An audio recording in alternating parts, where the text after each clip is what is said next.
Hello everyone, I'm Shalini, your host from Canon Foundation, and today we are joined by Dr. Akash Jaiswal, a leading geriatric consultant working here in FMRI Gurgaon. Doctor Jaiswal, बहुत बहुत स्वागत है आपका। Thank you. Doctor Jaiswal, जैसे हमने आपके बारे में सुना है, आप गेरियाट्रिक कंसल्टेंट है एफएमआरआई के साथ, और आप जो है बुजुर्ग लोगों की सेवा करते हैं, डेडिकेटेड है उनकी लाइफ के लिए। तो सबसे पहले हमारा सवाल तो आपसे ये है कि गेरियाट्रिक कंसल्टेंट होता क्या है? देखिए मैम, जैसे बच्चों के लिए एक स्पेशलिस्ट डॉक्टर हैं, वैसे ही ग्रोइंग आज हमारी लाइफ एक्सपेक्टेंसी बढ़ रही है इंडिया की। लॉट ऑफ एल्डरली पॉपुलेशन बढ़ रहे हैं और उनसे जुड़ी जो स्पेसिफिक समस्याएं हैं, जैसे कि मेमोरी की प्रॉब्लम्स आने वाले टाइम में, डिमेंशिया और ये चीज़ें ज़्यादा होने वाली हैं। प्लस उनको बहुत सारी डिजीज़ेज़ एक साथ होते हैं, कोमॉर्बिडिटीज़ होती है। उस मल्टी मॉर्बिडिटी को एक कॉम्प्लेक्स चीज़ है, उसको हम कैसे मैनेज कर सकते हैं, है ना जी।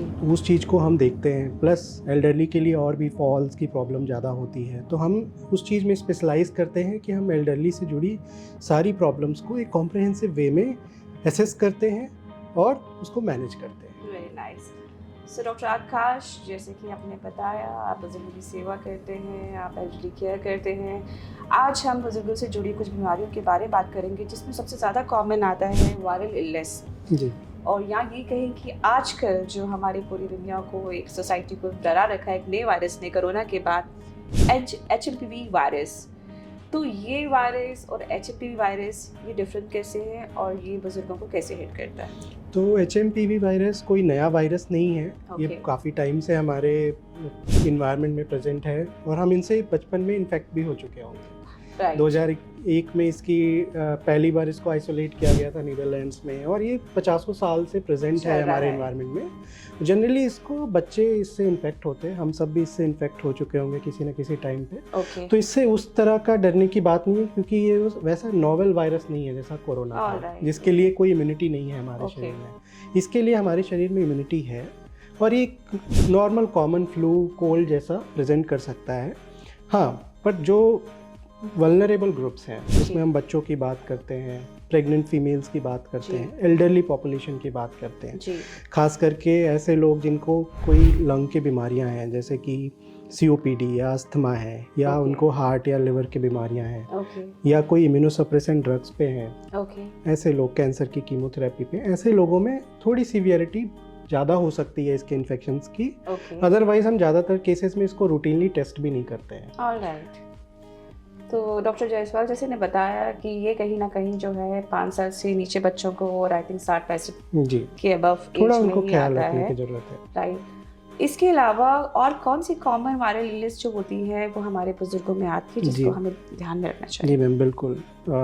ये तो एक वायरस है ही, जो कि फ्लू और ऐसी सीजनल, इस खास करके ठंड के मौसम में ऐसे ही कुछ फ्लू वाली बीमारियां कॉज करता है। बट अगर हम बात करें सबसे कॉमन जो हमें जिससे डरना होता है, वो इन्फ्लुएंजा, क्योंकि हर सीज़न में कुछ नए वेरिएंट्स उसके इन्वायरमेंट में होते हैं और उससे खास करके बुजुर्ग लोगों में सीवियर इन्फेक्शन, हॉस्पिटलाइजेशन या ऑक्सीजन रिक्वायरमेंट तक की भी ज़रूरत पड़ सकती है। तो इन्फ्लुएंजा सबसे नंबर 1 कॉज है। दूसरा अगर हम बात करें तो respiratory syncytial virus, RSV virus, वो दूसरे नंबर पे आता है, जो कॉमन रेस्पिरेटरी इलनेसेस वायरस की वजह से होते हैं इस एज में। थर्ड पे हम HMPV को बोल सकते हैं। फोर्थ राइनो वायरसेस होते हैं, जो कि कॉमन कोल्ड और ऐसी बीमारियां कॉज करते हैं, और भी बहुत सारे वायरस होते हैं।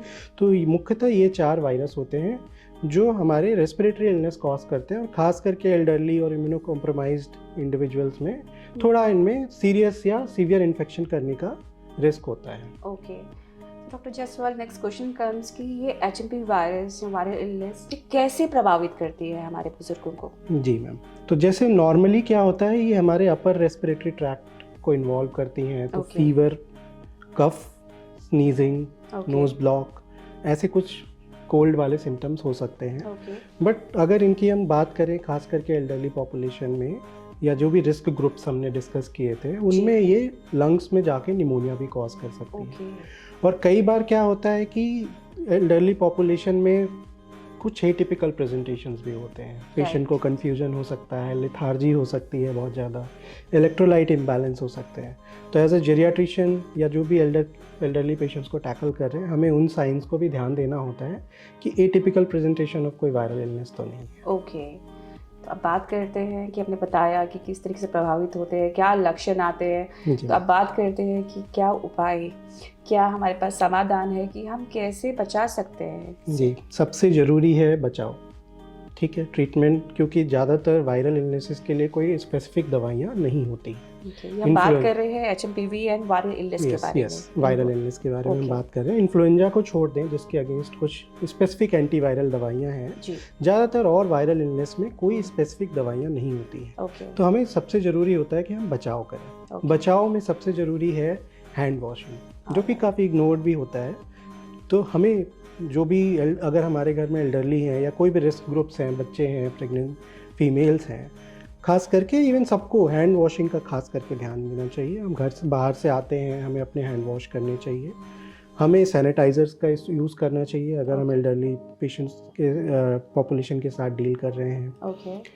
अगर हम कफ एटिकेट्स की बात करें, अगर हमें कफ आ रहा है या ऐसी कोई बात है, तो हमें अपने एल्बो को ऐसे यूज़ कर सकते हैं ताकि हम कफ को किसी और के ऊपर ड्रॉपलेट्स स्प्रे ना करें। कवरिंग रखनी चाहिए। जी। इसके अलावा अगर हम बात करें तो कुछ वैक्सीन्स होती हैं जी, जो खास करके इन्फ्लुएंजा के लिए वैक्सीन्स अवेलेबल है।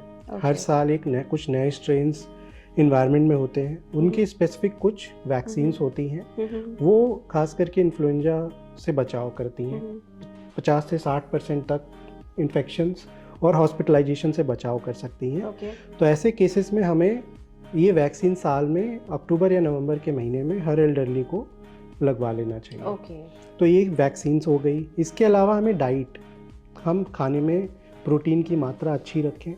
हमें हरी भरी सब्जियां, फल, इनका सेवन ज़्यादा करना चाहिए, क्योंकि इनमें एंटीऑक्सीडेंट्स और कुछ विटामिन्स होते हैं जो कि हमारी इम्यूनिटी के लिए ज़रूरी होती हैं। हमें लाइट एक्सरसाइज भी करते रहना चाहिए। तो ये वो कुछ उपाय हैं जिनको हम अपनाकर अपने बड़े बुजुर्गों को और जो भी रिस्क ग्रुप्स हैं उनको इस इन्फेक्शन से, कोई भी वायरल इलनेस से बचा सकते हैं। डॉक्टर जायसवाल, आपसे बात करते करते मेरे जहन में एक क्वेश्चन अराइज हुआ कि जैसे और बीमारियां होती हैं, उसको डायग्नोस करते हैं, तो जैसे HMPV जो वायरस आया, ये आप कह रहे हैं कि बहुत टाइम पहले से हमारे पास है, हम आज जागे हैं बिकॉज हमें कोरोना ने बहुत ज़्यादा जगा दिया, राइट? तो क्या हमारे पास कोई ऐसी वैक्सीन अवेलेबल है या कोई टेस्ट अवेलेबल है जो हम लगाते हैं? तो इसका हम रूटीन टेस्टिंग नहीं करते हैं, क्योंकि ज़्यादातर पेशेंट्स में ऐसा कोई सीवियरिटी वाले सिम्टम्स इनमें हमें नहीं देखे जाते हैं। और नॉर्मल ज़्यादातर केसेस में जो फ्लू या सीजनल फ्लू या जिसको हम वायरल इलनेस बोलते हैं, सेल्फ लिमिटिंग होता है, खुद से ठीक हो जाते हैं। तो ये टेस्टिंग करना एक्सपेंसिव भी होता है, तो अलग से टेस्टिंग नहीं होती है। ICMR या जो भी हमारी गवर्निंग बॉडीज़ हैं, वो अगर सस्पेक्ट करती हैं कि कोई राइज इन सच केसेस हो रहा है, तो वो फिर सर्वेलेंस के लिए इसको यूज़ करती है। तो एज सच कॉमर्शलाइज नहीं है इसकी टेस्टिंग। बट हाँ, अगर ऐसा कुछ होता है तो वो कमर्शली अवेलेबल हो जाएंगी, अगर ऐसा कुछ कोविड जैसा स्केयर होता है। बट अभी तो मुझे नहीं लग रहा है, और अभी हम कमर्शली अवेलेबल भी नहीं है और ना ही हम इसको यूज़ करते हैं। इन्फ्लुएंजा क्योंकि ज़्यादा कॉमन है और उसकी टेस्टिंग भी ईजिली अवेलेबल है, वो हम कई बार अगर सस्पेक्ट करते हैं अपने पेशेंट्स में, तो स्वैब के थ्रू इन्फ्लुएंजा का टेस्ट जरूर करते हैं। और वैक्सीन्स नहीं अवेलेबल हैं HMPV वायरस के लिए अभी तक, और इन्फ्लुएंजा के लिए है। वो हम सारे अपने एल्डरली लोगों को रिक्वेस्ट करते हैं और उनको बताते हैं कि उसका ज़रूर उनको उपयोग करना चाहिए। साल में एक बार इन्फ्लुएंजा का वैक्सीन अवश्य लगवाना चाहिए। डॉक्टर जायसवाल, अगर हमें लगता है कि अगर डायग्नोस हो गया कि हमें कोई वायरल इलनेस है या हमें HMPV वायरस हो गया है, उस केस में हम कैसे इलाज करते हैं? कोई भी वायरल इलनेस होता है, जैसा मैंने बताया, ज़्यादातर केसेस में सेल्फ लिमिटिंग डिजीज़ होती है। तो और हमें कोई स्पेसिफिक दवाई की ज़्यादातर केसेस में ज़रूरत नहीं पड़ती। बेसिकली सेल्फ केयर ही है। सेल्फ केयर है। हाइड्रेशन सबसे ज़रूरी होता है किसी भी तरह की वायरल इलनेस में, चाहे वो रेस्पिरेटरी हो या किसी और भी बॉडी में हो। हमें ज़्यादा से ज़्यादा पानी का सेवन करना चाहिए, हाइड्रेशन अच्छा रखना चाहिए। खान पान की मैंने बात की, हरे पत्तेदार सब्जियाँ, फल, इन सब का सेवन अच्छे से करना चाहिए। विटामिन C, विटामिन D, इन सब को हम ले सकते हैं एज अ सप्लीमेंट, खास करके अगर इनकी डिफिशियंसी है, वो भी हमें हेल्प करती है ऐसे केसेस में। और सपोर्टिव केयर होता है, अगर पेशेंट को फीवर है तो उसके लिए हम फीवर की दवाई दे सकते हैं, नोज़ ब्लॉक के लिए हम डीकंजेस्टेंट दे सकते हैं, कुछ एंटी एलर्जिक दे सकते हैं कफ एंड सोर थ्रोट के केसेस में। तो मेनली सपोर्टिव केयर ही होता है। अगर ऑक्सीजन रिक्वायरमेंट वगैरह पड़ती है, पेशेंट को हॉस्पिटलाइजेशन करना पड़ता है, तो उस केस में ऑक्सीजन सपोर्ट, एंड फिर हम फर्दर टेस्टिंग करके देखना चाहते हैं किस वजह से ये हो रहा है। ओके। तो ज़्यादातर केसेस में ऐसी ज़रूरत नहीं पड़ती है। ओके, तो हमारी जनता ये ध्यान से सुन ले कि डॉक्टर जायसवाल ने बताया है कि ऐसे घबराने की बात नहीं है। कोई भी वायरस, चाहे वो HMPV ही क्यों ना हो, इसमें आपकी सेल्फ केयर ही आपको ज़्यादा हेल्प करेगी। आप जितना ध्यान से, जितनी सतर्कता से अपने आप को रखेंगे, उतना ही बचाव आपके लिए अच्छा होगा। डॉक्टर जायसवाल, जैसे हमने बात की कि हम बुज़ुर्गों का ध्यान रखते हैं और आप ध्यान रख ही रहे हैं, तो कुछ आप बताना चाहेंगे कि बुज़ुर्ग अपनी इम्यूनिटी को कैसे बढ़ा सके? जी ठीक है। इम्यूनिटी की अगर हम बात करें तो सबसे ज़रूरी होता है एज के साथ हमारी इम्यूनिटी थोड़ी घटती तो है। बिल्कुल। अब उसको बनाए रखने के लिए एक चीज़ ज़रूरी होता है protein intake. Protein intake adequate है कि नहीं, ओके। तो वो कई बार हमारा मिस हो जाता है क्योंकि एज के साथ एपेटाइट भी घटता है और कई बार प्रोटीन हैवी हो जाता है, तो they don't eat protein that much. तो वो हमें ध्यान देना है कि आप एक अगर एल्डरली पेशेंट हैं और आपको कोई सीवियर किडनी या लिवर डिजीज़ नहीं है, तो आपका जितना वेट है, तो वेट के अकॉर्डिंग हम कैलकुलेट करते हैं 1 से 1.2 ग्राम पर KG per day protein intake आप कर रहे हैं कि नहीं। इस बात का आपको ध्यान देना चाहिए क्योंकि प्रोटीन बहुत ज़रूरी है इम्यूनिटी के लिए। दूसरी चीज़ अगर हम बात करें, विटामिन डी डेफिशिएंसी बहुत कॉमन है क्योंकि अब हम इंडोर्स रहने लगे हैं, खास करके दिल्ली NCR में इतनी पोल्यूशन है, ठंड है, तो हमें सनलाइट एक्सपोजर वैसा नहीं मिल पा रहा है जैसा मिलना चाहिए। तो ऐसे केस में हमें विटामिन डी की अगर कमी है वो आप टेस्ट कर सकते हैं और उसका हमें ध्यान देना है। राइट। शुगर के पेशेंट्स में अगर शुगर अनकंट्रोल है तो वो भी हमें बहुत सारे इन्फेक्शंस होने का रिस्क बढ़ जाता है, तो वो आप नियमित रूप से चेक करें। खास करके ठंड में इन्फेक्शंस होने से भी, प्लस डाइट में भी थोड़ा इरेगुलरिटीज़ हो जाती हैं ठंड के मौसम में, प्लस हमारा शुगर अनकंट्रोल हो जाता है फिज़िकल एक्टिविटी कम होने की वजह से भी। तो ज़रूरी है कि घर में ही हम थोड़ी योगा या लाइट एक्सरसाइजेस करें और अपनी शुगर की जांच करें और कोशिश करें कि वो कंट्रोल में है कि नहीं, उस बात का ध्यान रखें। जो सांस के मरीज़ हैं, अस्थमा या जिनको भी कोई भी सांस से संबंधित समस्या है, वो अपने इन्हेलर्स अच्छे से इस्तेमाल कर रहे हैं कि नहीं और उनके सिम्टम्स कंट्रोल है कि नहीं, उस पर वो ज़रूरी है। उसके लिए अगर ऐसा है कि वो उनके सिम्टम्स कंट्रोल नहीं है तो वो ज़्यादा रिस्क पे होंगे किसी भी तरह के रेस्पिरेटरी इलनेस होने के बाद वायरल, तो वो अभी अपने डॉक्टर से संपर्क करके अपनी दवाई और अपने जो डिजीज़ेज़ हैं उनको ऑप्टिमाइज़ करना है कि वो बेटर कंट्रोल है। जैसे आपने अभी बताया था कि विटामिन डी टेस्ट कराना बहुत ज़रूरी है, तो मैं आपके माध्यम से भी मैसेज देना चाहूँगी जनता को कि हमें ये भी बताना चाहिए, बिकॉज बच्चा बूढ़ा एक समान कहा जाता है, तो बच्चा अपना प्रॉब्लम नहीं बता सकता और जब हम जाते हैं बुढ़ापे की तरफ, अगेन हम बहुत ही वीक हो जाते हैं, फ्रेजाइल हो जाते हैं। उस केस में हमारे नियर डियर वंस को ये जानना बहुत ज़रूरी है कि हमें बुज़ुर्गों की देखभाल के लिए हमें टाइम टू टाइम कैसे फॉलोअप्स लेने चाहिए और क्या क्या टेस्ट कराते रहने चाहिए, तो उसके बारे में आप क्या कहना चाहेंगे? जी बिल्कुल, बहुत सारे, जैसे हमने बात की हरे भरे सब्जी फल खाने की, तो बहुत सारे जितने रंग बिरंगी चीज़ें हम खाते हैं, तो प्लेट हमारा रेनबो होना चाहिए, रेनबो कलर का होना चाहिए। तो जितने अलग अलग तरह की आप चीज़ें खाते हो उतने डिफरेंट टाइप्स के एंटीऑक्सीडेंट विटामिन हमें मिलते हैं, बट कई बार डाइट से हमारा सारा चीज़ पूरा नहीं हो पाता है। तो ऐसे में ज़रूरी है कि खास करके विटामिन डी के टेस्ट ईज़िली अवेलेबल हैं, वो हम टेस्ट करके देखें। अगर हमें कमी है तो उसके सप्लीमेंट अपने डॉक्टर से सजेस्ट करके ले सकते हैं।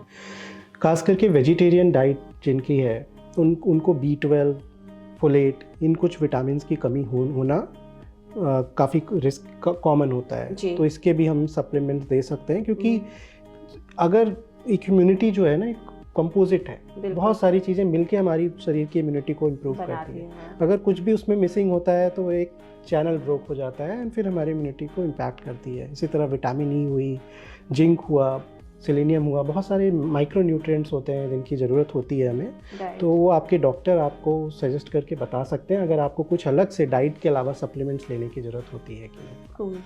सो डॉक्टर जायसवाल जैसे हमारे साथ है और जनता हमें देख रही है, तो आप क्या मैसेज देना चाहेंगे अपने माध्यम से इस HMP वायरस को लेकर? अगेन मैं इसके लिए यही बोलूँगा कि ज़्यादा पैनिक होने की ज़रूरत नहीं है। ये एक नॉर्मल फ्लू या नॉर्मल वायरस जैसा ही इलनेस है और हमें जो बचाव करने हैं वो हर साल करने हैं। इस साल HMPV आया है तो इसलिए इस साल बचाव करना ऐसा नहीं है। हमें हर बार अपने आप के अपना डाइट को अच्छा रखना है, हमें मास्क यूज़ करना चाहिए, बाहर जा रहे हैं, हॉस्पिटल्स जा रहे हैं, भीड़ भाड़ भरे जगहों पे जा रहे हैं, घर में हैंड हाइजीन को अच्छे से रखना है, कफ एटिकेट्स को फॉलो करना है और रेगुलर थोड़ी लाइट एक्सरसाइजेस करनी है और अपनी जो अंडरलाइंग डिजीज़ेज़ हैं उनको कंट्रोल में रखना है, चाहे वो डायबिटीज़ हो या लंग्स से रिलेटेड समस्याएं हों, अपने डॉक्टर से नियमित संपर्क में रहें और चीज़ों को कंट्रोल करके रखें। आप अच्छे रहेंगे। और वैक्सीन्स खास करके इन्फ्लुएंजा की जो अवेलेबल है वो सारे बुजुर्गों को लगवा लेनी चाहिए। ग्रेट। तो डरने की कोई बात नहीं है, अपना ख्याल रखें, everything will be okay. Great. So doctor Jaiswal, thank you so much. Doctor Jaiswal ने हमें बहुत ही यूजफुल इन्फॉर्मेशन दी है। उन्होंने बताया कि सही सावधानियाँ हमें सही टाइम पे इलाज लेने पे और बीमारियों का प्रभाव कम करने में मदद कर सकती हैं। डॉक्टर जायसवाल ने जैसे बताया कि घबराने की ज़रूरत बिल्कुल भी नहीं है। HMP वायरस कोई बहुत बड़ा भूचाल नहीं है, ये पहले से हमारे यहाँ पे मौजूद है। Just care, take care of your hygiene, take care of your food, rainbow food खाएं जो सर ने बताया, विटामिन्स एंड मिनरल्स डेफिशिएंट ना हो और टाइमली विजिट्स करते रहे डॉक्टर्स के पास। हमारे बुजुर्गों का ध्यान रखें, उनको टाइम से डॉक्टर से मिलाएं, कोई डेफिशिएंसी उसका ध्यान रखें, योगा का ध्यान रखें, डाइट का ध्यान रखें। आई थिंक यही नॉर्मल केयर है जो हमें सब बीमारियों से कहीं ना कहीं बचा सकती है। सो व्यूअर्स, अपना ध्यान रखें, keep smiling, stay healthy, stay proactive. Until next time, thank you Dr. Jess for giving me precious time and sharing knowledge with us. Thank you. Thank you viewers.